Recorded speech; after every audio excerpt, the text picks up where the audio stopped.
જે રીતે છેલ્લા કેટલાક દિવસથી જે રીતે નારાજગીનો એક વાત આવી રહી છે, જે રીતે વિવાદ ચાલી રહ્યો છે, ગુજરાતમાં કેટલાક નામાંકિત કલાકારો આવ્યા, એમને સાથે સન્માનિત કરવામાં આવ્યા, ભોજન લેવામાં આવ્યું, આ પ્રકારના ફોટા મેં પણ સોશિયલ મીડિયામાં જોયા. ત્યારે સ્વાભાવિક છે કે ગુજરાતમાં સૌથી મોટો સમાજ એ ઠાકોર સમાજ, અને ઠાકોર સમાજની સાથે અનેક સમાજ, પાટીદાર સમાજ હોય, દલિત સમાજ હોય, રબારી સમાજ હોય કે પછી આહિર સમાજ હોય, દરેક સમાજના કલાકારો છે. બારોટ, ગઢવી, તમામ સમાજના કલાકારો છે. પરંતુ વિક્રમ ઠાકોર એક ખૂબ ખ્યાતનામ કલાકાર છે, ગુજરાતની ફિલ્મ ઇન્ડસ્ટ્રીના ખૂબ મોટા કલાકાર છે, જેને માં સરસ્વતીના આશીર્વાદ છે. એવા કલાકાર જ્યારે ત્યાં નહોતા, એટલે સ્વાભાવિક છે કે એમનામાં પણ નારાજગી થાય. ત્યારે હું 100% એમની વાત સાથે સંમત છું. પરંતુ આ કાર્યક્રમ કોઈ પૂર્વ આયોજિત નહોતો.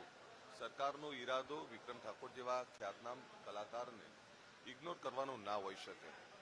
મને પણ એમના આ સોશિયલ મીડિયાના માધ્યમથી ખબર પડી, અને જે કંઈ વાત એમણે જે મુદ્દા ઉઠાયા છે, આ વાત એમના કહેવાથી આજે ખબર પડી છે. હકીકતમાં જો અમને પહેલા ખબર હોત તો 100% એમાં સુધારો કરી દોત. પરંતુ હવે જે બનાવ બની ગયો છે, એ બનાવમાં અમે પણ અજાણ હતા, અમને પણ કંઈ ખબર નથી. હું એ દિવસે બપોર પછી આવેલો.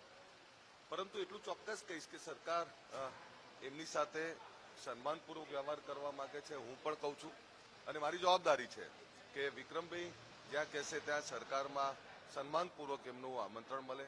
અને વિક્રમભાઈને હું તો સરકારને પણ વિનંતી કરું છું કે સરકારે વિક્રમભાઈને આમંત્રણ આપવું જોઈએ, અને વિક્રમભાઈની સાથે એ તમામ જે ખ્યાતનામ કલાકારો છે, નામાંકિત કલાકારો છે, જેમણે ગુજરાતની ફિલ્મ ઇન્ડસ્ટ્રીને, ગુજરાતની સાંસ્કૃતિક વારસાને જીવંત રાખવા માટેના જે લોકોએ પ્રયત્ન કર્યા છે, આવા બધા જ કલાકારોને બોલાવવા જોઈએ અને સન્માનિત કરવા જોઈએ.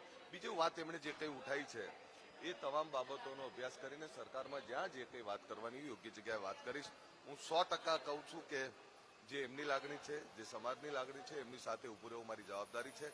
અને જે કોઈ બાબત હશે એમાં સકારાત્મકતાથી જે કોઈ નિર્ણય આવશે તો હું એમની સાથે છું. સાથે એ પણ વાત કરું છું કે સરકાર જે કંઈ બન્યું છે, અચાનક બન્યું છે, સરકારનો કોઈ બદ ઇરાદો નહોતો, અને એમનું સન્માન જળવાય એ મારી જવાબદારી છે. સરકાર પણ એમની સાથે છે, સરકારની પણ જવાબદારી છે. એટલે સરકાર 100% સન્માનપૂર્વક વ્યવહાર કરશે. ને એમાં જ્યારે પણ વિક્રમભાઈ જે કંઈ વાત કરશે તો એમની વાતને વાચા આપવા માટે હું એમની સાથે છું.